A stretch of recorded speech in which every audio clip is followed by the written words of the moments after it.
Hi, it's Leah Busby, Blackfish Finance, and Travis Denham again, Brighton. How are you? Good, thanks, Leah. Yourself? Hello, everybody.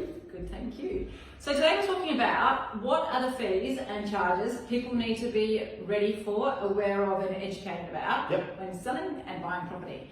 So we've both had experiences this week with clients forgetting or not even understanding some fees. So there's obviously agent cost when selling a house. So we won't talk about the percentage or anything because everyone's different and you get what you pay for. But what sort of things are you telling clients will allow for with the different things that your fees, marketing? So basically there's two main costs with us, which is the marketing, the cost to do the advertising for the property, and then our professional fee for when we get a result. Then obviously associated with selling you have your conveyancing, your statutory searches and all those kind of things. I did have a client this week ask me how much was the stamp duty for when they sell, which explained zero.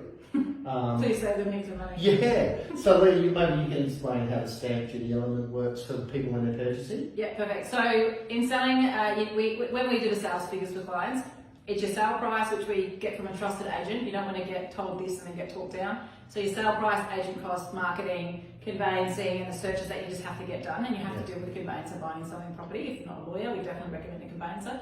And then so buying, you've got your purchase price, you've got stamp duty and transfer fees, which as a very rough rule of thumb, it's about 5.5% here in South Australia. So that goes to the government for buying and selling. So we're not even talking about home loans yet. So we're just talking about what it costs to buy a house.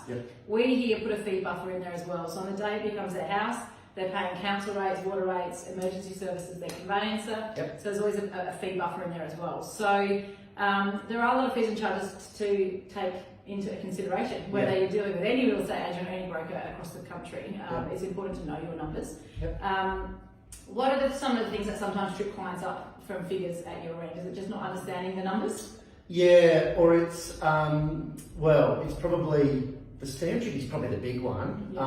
But once again, what I normally do is refer them to people like you, because people always ask, what is the stamp duty? But if they're borrowing money, there's the transfer fees and the mortgage, what is it called? Letters, mortgage, insurance. Yeah, and all that, I'm glad you transferred them to me. All that fun stuff, Probably the other one with fees is if you do with me, we carry our costs to settlement, and a lot of agents don't. So where some buyers can be, sellers can be caught out is they sign up with an agent and goes, right, it's going to be $3,000 for your advertising, we need that paid now. So I don't. I'm happy to carry it to settlement, which sometimes people can be asset rich but not have a lot of cash flow. We said that all the time. Yeah. So that's another thing definitely to watch out for.